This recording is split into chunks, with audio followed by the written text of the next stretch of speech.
Hello friends, അപ്പോൾ നമ്മുടെ ഇന്നത്തെ പരിപാടി എന്ന് പറയുന്നത് നമ്മുടെ കയ്യിലുള്ള 2 ചെന്ന കോബ്രയെ പാക്ക് ചെയ്യുക എന്നുള്ളതാണ്. പാക്ക് ചെയ്ത് നമ്മുടെ കസ്റ്റമർക്ക് ഡയറക്റ്റ് ഡെലിവറിയാണ്, എറണാകുളത്തോട്ടാണ് നമ്മളിവരെ കൊണ്ടുപോകുന്നത്. അപ്പോൾ ഈ 2 ചെന്നകളും ഏകദേശം ഒരു 6 മന്ത്സിന് മേലെ എൻ്റെ കയ്യിൽ എത്തിയിട്ട് നമ്മൾ പല്ലറ്റ് ട്രെയിൻഡാണ്. അത്യാവശ്യം പല്ലറ്റും ലൈവും എല്ലാം കൊടുത്ത് നല്ല അടിപൊളിയാക്കി എടുത്തിട്ടുണ്ട്. ഒരു 12 ഇഞ്ചൊക്കെ സൈസ് ഉണ്ട് രണ്ടും.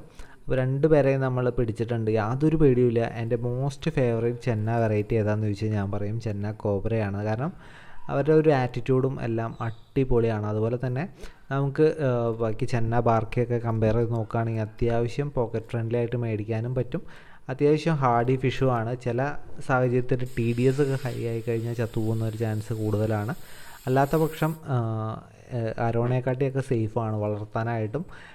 എല്ലാം കൊണ്ടും തന്നെ അടിപൊളിയൊരു ഫിഷാണ് ചെന്ന കോബ്ര എന്നറിയപ്പെടുന്നത്. നമ്മുടെ ഇന്ത്യയിൽ കാണപ്പെടുന്ന ഒരു സ്പീഷീസ് കൂടിയാണ്. ദെൻ ആൾക്ക് വേറെ 2 ചെന്നകളെ കൂടി പറഞ്ഞിട്ടുണ്ട്. ചെന്ന ആൻഡ്രോവ എന്നറിയപ്പെടുന്ന ഒരു ചെന്ന വെറൈറ്റിയാണ്. നമ്മൾ ഫീഡായിട്ട് ഇവർക്ക് കൊടുത്തുകൊണ്ടിരുന്നത് ഡ്രൂൾസിൻ്റെ അരോണ പല്ലറ്റ്സ് ആണ്. അപ്പോൾ പല്ലറ്റ് ട്രെയിൻഡ് ആണെങ്കിൽ ഒരു ഗുണം എന്ന് പറയുന്നത്, അല്ലെങ്കിൽ നമുക്ക് ഒരുപാട് പൈസ ലൈഫ് ഫീഡ് വാങ്ങാനും അതുപോലെ തന്നെ അതിന് പിടിക്കാനൊക്കെ ആയിട്ട് പോകാൻ ഒരുപാട് സമയം നമുക്ക് വേണ്ടി വരും. അതുപോലെ തന്നെ ഇൻഫെക്ഷൻ, അതുപോലെ തന്നെ ഇൻറ്റേർണൽ പാരസൈറ്റ് വരാനുള്ള ചാൻസൊക്കെ കൂടുതലാണ്. അപ്പോൾ എന്തായാലും നമ്മൾ എറണാകുളത്തോട്ട് ഇറങ്ങി. വീഡിയോ കൊണ്ട് എല്ലാവർക്കും നന്ദി. Thanks for watching.